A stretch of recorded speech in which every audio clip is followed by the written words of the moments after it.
El problema de corte de piezas. El problema de corte de piezas es conocido en la literatura como Cutting Stock Problem. Consiste en que un conjunto de piezas, cuyas formas pueden ser regulares o irregulares, deben ser cortadas a partir de un conjunto de formas más grandes, las que también pueden ser regulares o irregulares, con el objetivo de maximizar la utilización del material, o lo que es equivalente, minimizar la pérdida de este. La regularidad, como la irregularidad tanto de las piezas como de las formas o objetos más grandes, está dada por la geometría de estas. En general se entiende por forma regular a aquellas que puede ser descrita por pocos parámetros, por ejemplo, rectángulos o circunferencias, mientras que son irregulares aquellas que incluyen asimetrías y concavidades.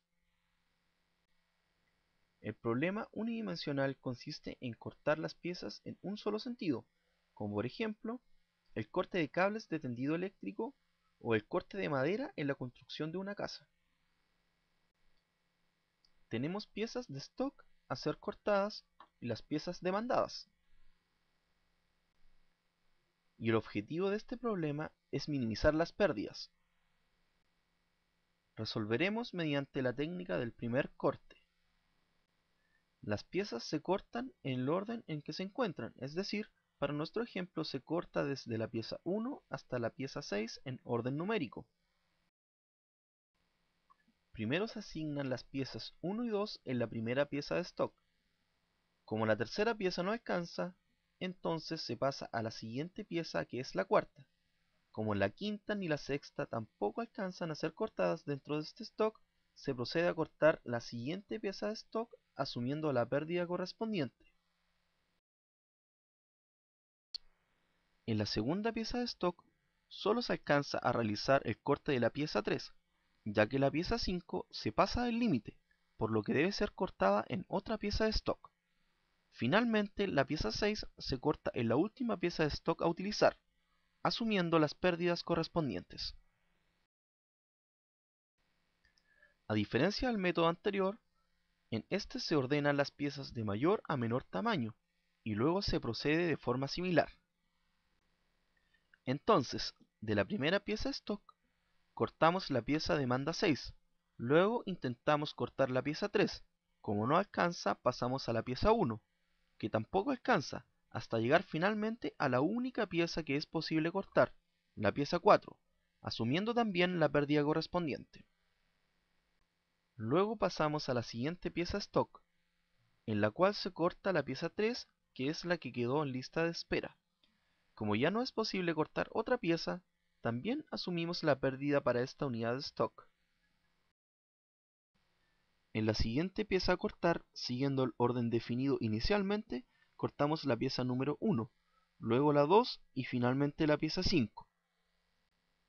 Si comparamos con el método anterior, acá se disminuyen considerablemente las pérdidas.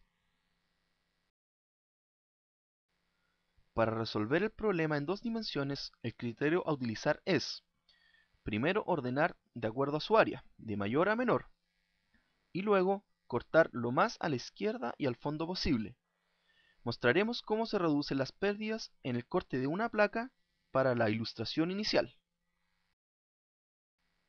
Los requerimientos son 3 piezas tipo A, 2 piezas tipo B, 3 piezas tipo C, una pieza tipo D, 5 piezas tipo E y finalmente una pieza tipo F.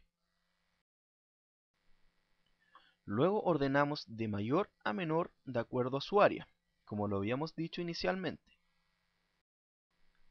Y ahora comenzamos con los cortes lo más al fondo y a la izquierda posible. Primero cortamos las dos piezas tipo B, que son las más grandes. Ahora viene el corte de las piezas C, que también alcanzan en esta placa.